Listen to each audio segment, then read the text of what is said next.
இங்க ஒரு எக்ஸிபிஷன்ல 6 கோடி ரூபாய் மதிப்புள்ள ஒரு டைமண்ட் திருடு போயிடுது. அங்க வர போலீஸ் ஒருத்தர் அங்க இருக்கிற யாரோ தான் திருடி இருக்கணும் அப்படின்னு சொல்லி ஒருத்த மேல சந்தேகப்பட்டு அவனை அரெஸ்ட் பண்றாரு. அவனை ஜெயில வச்சு டார்ச்சர் பண்ணி உண்மையை ஒத்துக்க வைக்க பாக்குறாரு. ஆனா அவன் உண்மையை ஒத்துக்க மாட்டேங்கிறான். இவ்வளவு டார்ச்சரையும் தாங்கின அவன் என்ன சொல்றானா, நான் தப்பு பண்ணலன்னு உங்களுக்கு தோன்ற அன்னைக்கு என் முன்னாடி வந்து நின்னு நீங்க மன்னிப்பு கேட்கணும் அப்படின்னு அந்த போலீஸ்காரன் கிட்ட சொல்றான். இப்ப போலீஸால அந்த குற்றத்தை நிரூபிக்க முடியல. அதனால அவன் இன்னசென்ட் சொல்லி கோர்ட் அவனை ரிலீஸ் பண்ணிடுது. இப்போ 15 வருஷம் கழிச்சு இந்த போலீஸ்காரர் லைஃப்ல எல்லாத்தையும் இழந்து தனியா நிக்கிறாரு.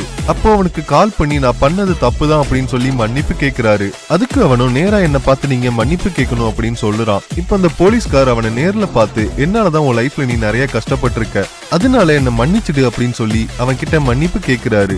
ஆனா உண்மையா இவன் தான் அந்த டைமண்ட திருடி இருப்பான். அந்த போலீஸ்காரர் மேல உள்ள ஈகோவால 15 வருஷமா அதை வெளியில எடுக்காமலே வச்சிருப்பான். அந்த போலீஸ்காரர் மன்னிப்பு கேட்டதுனால அந்த டைமண்ட போய் இப்ப இவன் எடுக்கிறான். ஆனா அங்க வர போலீஸ்காரர்